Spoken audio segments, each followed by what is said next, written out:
Hi, இன்றைக்கி என்னென்னா chicken தொக்கு தான். சண்டே செய்ய முடியல, அதனால் மண்டே செய்தோம். சிக்கன் தொக்கு சூப்பராக இருந்துச்சு டேஸ்ட்டு. இதுக்கு மெயினான இன்க்ரீடியண்ட்டே இப்போ நான் ஃபஸ்ட்டில் கொடுத்துருப்பேன், அதுதான். அந்த மசாலா தான் வேறு லெவல் டேஸ்ட்டில் இருந்தது. ஃபஸ்ட்டு 1 ஸ்பூன் சோம்பு, 1 ஸ்பூன் சீரகம், 1 ஸ்பூன் மிளகு, தக்காளி, அது தேங்காய் கிடையாது, கொப்பரை தேங்காய்னு சொல்லுவாங்கள்ல, அது வந்து தேங்காய் டேஸ்ட்டில் இருக்காது. தேங்காய் பிடிக்காதவங்க இந்த மாதிரி சேர்த்து சாப்பிட்டு பாருங்கள், டேஸ்ட்டு சூப்பராக இருக்கும்.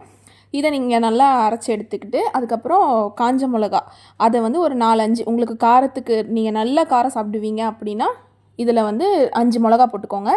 இல்லை எனக்கு காரம் ரொம்ப கம்மியாக போதும் அப்படின்னா அதுக்கேற்ற மாதிரி 2 இல்லை 3 அப்படி போட்டுக்கோங்க. ஆனால் இந்த மாதிரி குழம்புக்கு காரமாக சாப்பிட்டா தான் சூப்பராக இருக்கும். இது சப்பாத்திக்கு நல்லாயிருக்கும், சாப்பாடுக்கு நல்லா சுட சுட சாதத்துக்கு ரசம் ஊற்றி இந்த சிக்கன் தொக்கு வச்சு சாப்பிட்டிங்கன்னா செம்ம டேஸ்ட்டாக இருக்கும்.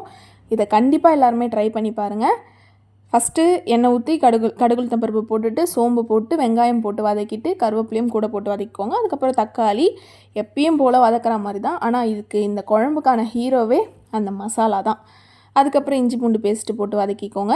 வதக்கிட்டு கறி எடுத்து போட்டுக்கோங்க. கறி போட்டுட்டு கொஞ்சம் அதில் உப்பு போட்டுக்கோங்க. ஏன்னா கறி நம்ம எப்படி சொல்கிறது, கழுவுறதுலாம் ஓகே தான், இருந்தாலுமே அந்த கறியில் வந்து உப்பு உரைக்கிறதுக்கு வந்து நீங்கள் வேக வைக்கிறப்பவே கொஞ்சம் உப்பு போட்டுட்டு வேக வைங்க. டேஸ்ட்டு சூப்பராக இருக்கும். அதுக்கப்புறம் மிளகாத்தூளும் சேர்க்கணும். நாங்கள் நல்ல காரம் சாப்பிடுவோம், அதனால மிளகாத்தூளும் ஒரு 3 ஸ்பூன் போட்டிருக்கோம்.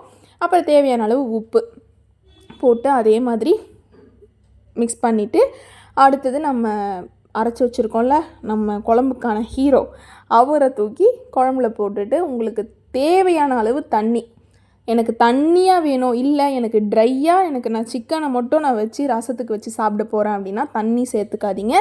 அந்த மசாலா மட்டும் சேர்த்துட்டு நம்ம அப்புறம் ஜாரில் கழுவி ஊற்றுவோம்ல, எக்ஸ்ட்ரா அந்த மசாலா ஒட்டிகிட்டு இருக்கிறதுல, அது வரைக்குமே போதும். இல்லை எனக்கு நான் தண்ணியாக ஊற்றி சாப்பிட போகிறேன், தண்ணியானா ரொம்ப தண்ணியாக இல்லை, கிரேவியாக எனக்கு வேணும் அப்படின்னா நீங்கள் கொஞ்சம் எக்ஸ்ட்ரா தண்ணி சேர்த்துக்கோங்க. காரம் அதுக்கேற்ற மாதிரி போட்டுக்கோங்க. இது வந்து காரமாக இருக்கும், டேஸ்ட்டு சூப்பராக இருக்கும். கண்டிப்பாக எல்லாருமே ட்ரை பண்ணி பாருங்கள். லாஸ்ட்டில் 2 கொத்தமல்லி போட்டு இறக்கிட்டு சுட சுட சாதத்துக்கு ரசம் ஊற்றி சாப்பிட்டு பாருங்கள். அதோடு அந்த சிக்கன் தொக்கை வச்சு சாப்பிட்டுட்டு கொஞ்சம் ரசமும் ஊற்றி சாப்பிட்டு பாருங்கள். இந்த சிக்கன் தொக்கை நீங்கள் மறக்கவே மாட்டீங்க. அந்த சப்பாத்திக்கு இன்னும் சூப்பராக இருக்கும் இந்த டேஸ்ட்டு. அடுத்தடுத்து செய்யலான்னு தான் தோணும். வீடியோ பிடிச்சிருந்தா லைக் பண்ணிவிடுங்க, ஷேர் பண்ணுங்கள், சப்ஸ்கிரைப் பண்ணிவிடுங்க, மறந்துடாதீங்க. டாட்டா.